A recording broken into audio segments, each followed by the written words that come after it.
Hi, I'm James Myers with Contingency Now, and welcome to Contingency Now's YouTube channel. Today we're going to talk about exercises. So right off the bat, let's talk about two things. First and foremost, where is exercises with respect to contingency planning as a whole? Here's our contingency planning chart right here. Exercises, as you can see, are on both sides, kind of towards the end of the entire contingency planning process. All right, that's where exercises fit within the mold of contingency planning. Where are exercises relative to your overall contingency planning investment? Here on this timeline, this is your cost to your investment, and this is your time.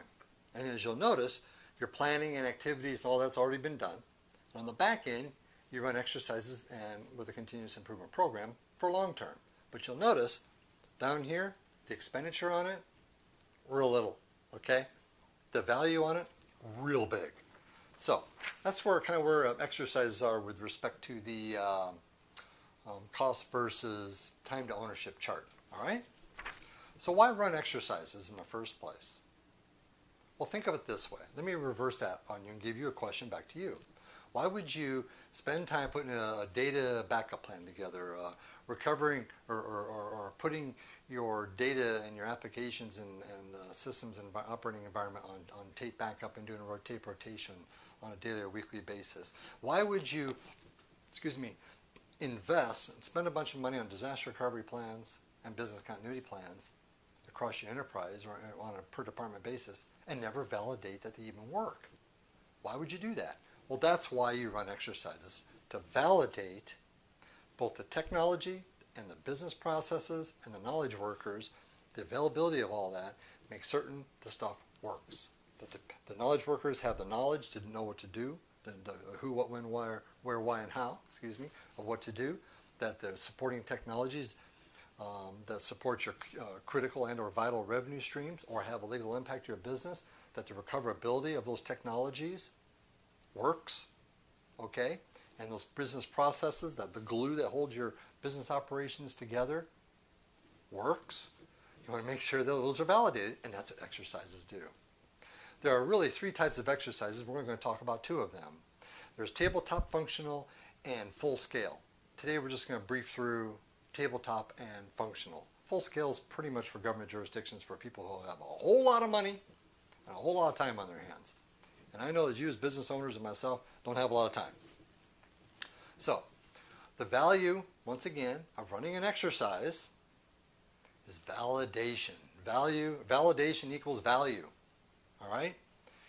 So your knowledge workers, the who, what, when, where, how, and why, all those answers, all those questions are answered. All right? Those technologies that support the operational resilience path to your business processes, and the technologies that support all that stuff, the recoverability of all that, the critical path, works. That's the value of it all.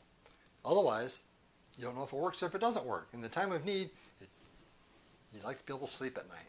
Okay? I know I do. So when do you do exercises? When? Contingency Now recommends once a year minimum. Okay? However, incorporated with that, when you do an exercise, is when you're going through a mergers and acquisition process. You want to put your business up for sale. You might want to run an exercise or two and validate that. Gives more value to your business. We'll talk about that later. Like I say, M&A, going through an M&A. You've got a new product or service line coming online. You've invested in new technologies, new systems environment to support a new product or an old product or service that's coming, that is online. Any major change, any change that is considered major, which is it affects your revenue stream or has legal impact to your business, that's when you should run an exercise. Okay, post the investment of that. Validate to make sure the recoverability of those systems and business processes work. Right, back to validation equals value. Involvement. Who's involved in exercises? Lots of people. But the bottom line is, once again, the 80-20 rule. You're going to need about 20% of your employee body investing their time into running an exercise, whether it's tabletop or functional. On an average, those are just ballpark figures. 20%. Okay?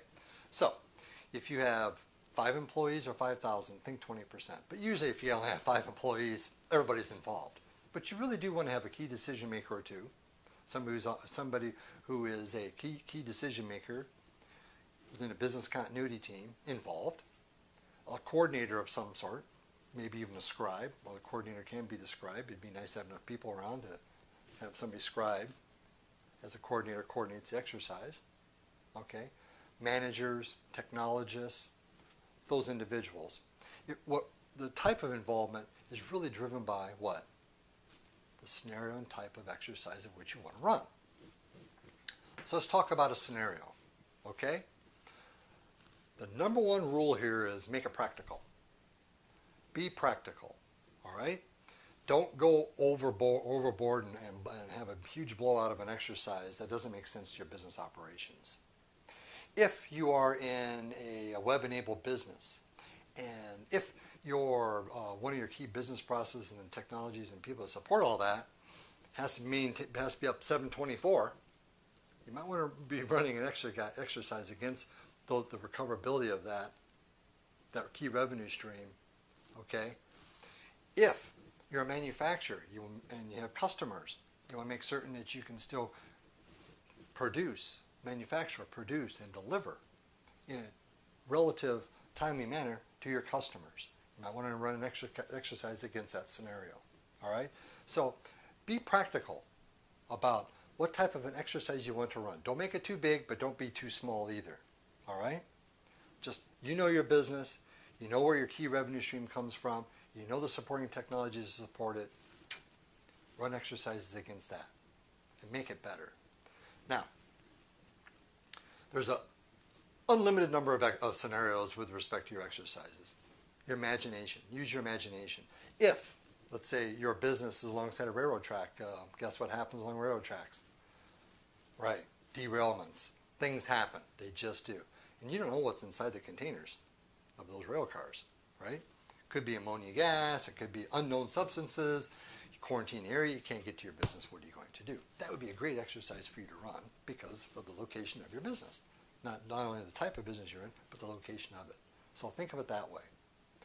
The end result in mind with respect to running exercises against your disaster recovery and or business continuity plan is what?